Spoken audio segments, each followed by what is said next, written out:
Friends, welcome back to RPJP Vlogs. இந்த வெயில் காலத்துக்கு ஏற்ற மாதிரி குக்கரில் கம்பு சாதம் எப்படி செய்கிறதுங்கிறதும் மீன் வச்சு ஒரு கூட்டு குழம்பு எப்படி செய்கிறதுங்கிறதும் பார்த்துடலாம். ரெண்டு காம்பினேஷன் ரொம்பவே சூப்பராக இருக்கும். சின்ன சின்னதாக மீன் எடுத்திருக்கேன். இது இல்லாட்டி கருவாடு கூட நீங்கள் எடுத்துக்கலாம், அதுவும் நல்லா தான் இருக்கும். இப்போ ஃபர்ஸ்ட் கம்பு சாதம் எப்படி செய்யறதுங்கிற பார்த்தலாம். இதுக்கு முதல்ல ஒரு அகலமான மிக்சிங் பவுலில் 100 கிராம் அளவுள்ள படியில் 3 படி எடுத்திருக்கேன். ஒரு நாள் செஞ்சு வச்சுக்கிட்டா 3 நாள் 4 நாள் வரைக்கும் கம்பு கஞ்சி வந்து சாப்பிட்டுக்கலாம். எப்படி ஸ்டோர் பண்ணி வைக்கிறது அப்படிங்கிறதையும் சொல்லியிருக்கேன். 3 படி அளவுக்கு எடுத்துட்டு இதை தண்ணியில் நல்லா வாஷ் பண்ணி எடுத்துக்கிறேன் 2-3 தடவை. மண் தூசி கல் ஏதாவது இருந்துச்சுன்னா அரிச்சு எடுத்துக்கணும். அப்படி எது இல்லை அப்படிங்கிறதுனால டைரெக்டாக கழுவிட்டு சேர்த்துக்கிறேன். நீங்கள் கல் மண் ஏதாவது இருந்துச்சுன்னா அரிச்சு எடுத்துட்டு அதுக்கப்புறமா சேர்த்துக்கோங்க. எடுத்துட்டு வந்ததுக்கப்புறமா ஒரு மிக்சி ஜாரில் கொஞ்சம் கொஞ்சமா தண்ணி இல்லாம வடிச்சிட்டு சேர்த்துக்கணும். கொஞ்சம் கூட தண்ணி இல்லாம சேர்த்துட்டோம் அப்படின்னா கரெக்டா வந்து அரைஞ்சு வரும். ஃபர்ஸ்ட் பல்ஸ் மோட்ல கொடுத்து அரைச்சிட்டு அதுக்கப்புறமா ஒரு 75% நார்மல் மோட்ல கொடுத்து அரைச்சி எடுத்துக்கலாம். அப்புறமா குக்கர் அளவு பார்த்தலாம். குக்கர்ல 3 கப் அளவுக்கு கம்புக்கு 12 கப் அளவுக்கு தண்ணி ஊத்திக்கிறேன். 100 மில்லி பிடிக்கிற டம்ளர்ல 12 டம்ளர் அளவுக்கு தண்ணி எடுத்துக்கிறேன். 1 டம்ளர் கம்புக்கு 4 டம்ளர் தண்ணி, இதுதான் கணக்கு. டோட்டலா 12 டம்ளர் எடுத்திருக்கேன் 3 கப் கம்புக்கு. தண்ணியும் ஊத்திட்டு இதுல கம்பும் போடணும், அதனால அளவு பார்த்து எடுத்துக்கோங்க. பாதிக்கு மேற்பட்ட அளவுக்கு தண்ணி எடுத்துட்டு இதை அடுப்புல வச்சு நல்லா கொதிவிட்டு வர வரைக்கும் வேக வைக்கணும். கொதிவிட்டு வர நேரத்துக்குள்ள இந்த அரைச்சு வச்சிருக்க கம்பை கட்டி இல்லாம கொஞ்சம் கிளறி எடுத்துக்கலாம். ரொம்பவும் முழுசா அரைப்படாம ஒரு 75% அளவுக்கு அரைப்பட்டிருக்கு, பாத்துக்கோங்க. கடைகள்ல இப்ப ரெடிமேடா கம்பு மாவும் கிடைக்குது, அது கூட வந்து வாங்கி யூஸ் பண்ணிக்கலாம். கட்டி ஏதாவது இருந்துச்சுன்னா அதை கலந்து கொடுத்துட்டு இப்போ கொதிக்கிற தண்ணியில சேர்த்துக்கலாம். நல்லா இந்த அளவுக்கு கொதிவிட்டு வரணும். அப்பதான் வந்து கம்பு சேர்க்கணும். நல்லா ஹை ஃபிளேம்ல இருக்கணும் அடுப்பு, அப்பதான் போடுற கம்பு கட்டி தட்டாம இருக்கும். அடுப்புல ஹை ஃபிளேம்ல வச்சுட்டு கொஞ்சம் கொஞ்சமா தள்ளி விட்டுக்கிறேன். சேர்க்கும் போது கட்டி ஏதாவது இருந்துச்சுன்னா உடைச்சு விட்டுட்டு அப்படியே வந்து சேர்த்துக்கோங்க. நல்லா உதிரி உதிரியா இருந்தாதான் கட்டி தட்டாது. முழுவதுமா சேர்த்துட்டு உடனே வந்து கலந்து கொடுக்கணும். கம்பு நல்லா கொதிச்சு மேல பபுள் பபுளா வர வரைக்கும் நல்லா கலரி கொடுத்துட்டே இருக்கணும். அப்பதான் கட்டி தட்டாம இருக்கும். அங்க சின்ன சின்ன கட்டிகள் ஃபார்ம் ஆயிட்டே தான் இருக்கும். நல்லா ஹை ஃபிளேம் வச்சு கிளறி கொடுத்துட்டே இருக்கணும். கிளறாம விட்டா இடையில வந்து பொங்கி வந்துடும். அதனால பக்கத்திலே இருந்து நல்லா பபுள் வர வரைக்கும் கிளறி கொடுத்துட்டே இருக்கணும். கட்டியெல்லாம் மாற வரைக்கும் கிளறி கொடுத்துட்டே தான் இருக்கணும். கிளறிட்டே இருக்கணும். இது மாறுறதுக்கு ஒரு 2-3 நிமிஷம் ஆகும்.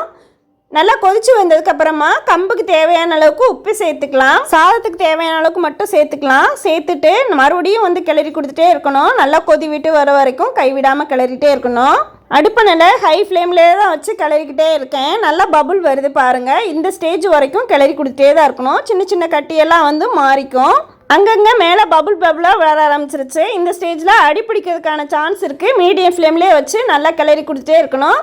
அந்த கட்டியெல்லாம் மாறினதுக்கப்புறமா மூடி போட்டு மூடி 2 விசில் விட்டுக்கலாம். மீடியம் ஃப்ளேம்லேயே வச்சு 2 விசில் வந்ததுக்கப்புறமா அடுப்பை நல்லா சிம்லேயே வச்சுக்கலாம். அப்படியேன்னு விசில் வந்ததுக்கப்புறமா சிம்மில் வச்சு ஒரு 3 நிமிஷம் சிம்லேயே வச்சுட்டு அதுக்கப்புறமா இறக்கி வச்சோம் அப்படின்னா கம்பு நல்லா சாஃப்டாக வெந்து வந்திருக்கும். மூடி போட்டு மூடிட்டு விசில் விட்டு வர அந்த நேரத்துக்குள்ளே கூட்டு குழம்பும் ரெடி பண்ணிடலாம். கம்பு சாதம் சூடாக சாப்பிட்றீங்கன்னா கூட்டு குழம்போட சேர்த்து மீனும் ஆட் பண்ணி சேர்க்கறதுனால ரொம்பவே டேஸ்ட்டாக இருக்கும். குக்கர் 2 விசில் வந்து அதுக்கப்புறமா 3 நிமிஷம் சிம்லேயே வச்சுட்டு நேச்சுரலாக கூலானதுக்கப்புறமா ஓப்பன் பண்ணிக்கிறேன். ஆரம்பத்தில் லிக்விட் கன்சிஸ்டன்சியாக இருக்கும், போக போக தான் நல்லா கெட்டியாக இருக்கும். ஓப்பன் பண்ணதுக்கப்புறமா ஒரு தடவை கரண்டியை வச்சு நல்லா கிளறி கொடுத்துட்டு அப்படியே விட்டுடலாம். கொஞ்சம் ஆறட்டும். அதுக்குள்ளே வந்து கூட்டு குழம்பு ரெடி பண்ணிட்டோம் அப்படின்னா சாப்பிட்றதுக்கு சரியாக இருக்கும். முழுவதுமாக ஆனதுக்கு அப்புறமா தான் நல்லா உருண்டையாக பிடிச்சி வைக்கலாம். சாதம் வெந்துருச்சா அப்படிங்கிறத செக் பண்ணிக்கோங்க. குக்கரில் அடிப்பிடிக்க விடாமல் ஈஸியாக தயார் பண்ணிடலாம். ரொம்பவே டேஸ்ட்டாக இருக்கும். இதை 3 நாள் 4 நாள் வந்து ஸ்டோர் பண்ணியும் வச்சுக்கலாம். இந்த வெயில் காலத்துக்கு ஏற்ற மாதிரி கம்பு சாதம் இதே மாதிரி ரெடி பண்ணி பாருங்கள். அடுத்து கூட்டு குழம்புக்கு தேவையானதெல்லாம் ப்ரிப்பேர் பண்ணி வச்சுருக்கேன். அதையும் எப்படி செய்கிறதுங்கிறத பார்த்தலாம். அதுக்குள்ளே இந்த கம்பு சாதம் கொஞ்சம் ஆறி வரட்டும். கூட்டு குழம்புக்கு மீனை நல்லா க்ளீன் பண்ணி வச்சுக்கிட்டேன். கூட்டு குழம்புக்கு முதல்ல மிக்சி ஜாரில் 3-4 ஸ்பூன் அளவுக்கு கம்பு எடுத்து ஒரு அரை மணி நேரம் அளவுக்கு ஊற வச்சு எடுத்திருக்கேன். அதை அப்படியே சேர்த்துக்கிறேன். தண்ணியோட நல்லா பேஸ்ட்டாக அரைக்கணும். தண்ணி விட்டு குழம்புக்கு டேஸ்ட்டும் கொடுக்கும், நல்லா கெட்டித்தன்மையும் கொடுக்கும். தண்ணி விட்டு அரைச்சி நல்லா நைஸாக வந்ததுக்கப்புறமா தனியாக ஒரு பவுலில் எடுத்து வச்சுக்கலாம். இப்போ ஒரு மண் சட்டியில் தாளிப்பு கொடுத்துக்கிறேன். கொஞ்சமாக எண்ணெய் சேர்த்துக்கிறேன். எண்ணெய் காஞ்சு வந்ததும் கடுகு பொரிஞ்சு வந்ததும் கொஞ்சமாக வெந்தயம் சேர்த்துக்கிறேன். நல்லா செவந்து வரட்டும். கடுகு நல்லா பொரிஞ்சு வந்து வெந்தயம் நல்லா செவந்து வந்ததுக்கப்புறமா கருவேப்பிலை சேர்த்துக்கோங்க. இதுக்கப்புறமா சின்ன சின்னதாக வெட்டி வச்சுருக்கேன் சின்ன வெங்காயத்தை 10 போல் அதை சேர்த்துக்கிறேன். கூடவே 6-7 பல் பூண்டை இடி உரலில் போட்டு நல்லா தட்டி வச்சுருக்கேன், அதையும் இதில் சேர்த்துக்கலாம். சேர்த்துட்டு நல்லா பொன்னிறம் ஆக வரைக்கும் நல்லா கலந்து கொடுக்கணும். வெங்காயமும் பூண்டும் நல்லா செவந்து பச்சை வாசனையெல்லாம் போனதுக்கப்புறமா 2 தக்காளியை நல்லா மிக்சி ஜாரில் கொடுத்து அரைச்சி வச்சுருக்கேன், அதை இதில் சேர்த்துக்கலாம். 2 தக்காளியை பச்சையாகவே அரைச்சிட்டு அதை பியூரியை மட்டும் இதில் சேர்த்துக்கிறேன். குழம்புக்கு தேவையான அளவுக்கு 1 டீஸ்பூன் அளவுக்கு மட்டும் குழம்பு மசாலா சேர்த்துக்கிறேன். காரம் இன்னும் வேணும்னு நினச்சிங்கன்னா லாஸ்ட்டாக செக் பண்ணிவிட்டு அதுக்கப்புறமா சேர்த்துக்கோங்க. எல்லாம் சேர்த்துட்டு பச்சை வாசனையெல்லாம் போகிற அளவுக்கு நல்லா கலந்து கொடுக்கணும். இதுக்கப்புறமா ஒரு நெல்லிக்காய் சைஸ் அளவுக்கு புளியை கரைச்சி வச்சுருக்கேன், அது இதில் சேர்த்துட்டு தேவையான அளவுக்கு தண்ணியும் சேர்த்துட்டு அரைச்சி வச்சுருக்க கம்பு பேஸ்ட்டையும் இதில் சேர்த்துக்கலாம். கூட்டு குழம்பு 10 நிமிஷத்தில் சிம்பிளான இன்க்ரீடியன்ஸ் வச்சு செய்கிறது ரொம்பவே டேஸ்ட்டாக இருக்கும். ஒரு தடவை வந்து ட்ரை பண்ணி பாருங்கள். இப்போ ரெசிபிக்கு தேவையான அளவுக்கு உப்பு சேர்த்துட்டு தேவையான அளவுக்கு தண்ணி சேர்த்துக்கலாம்.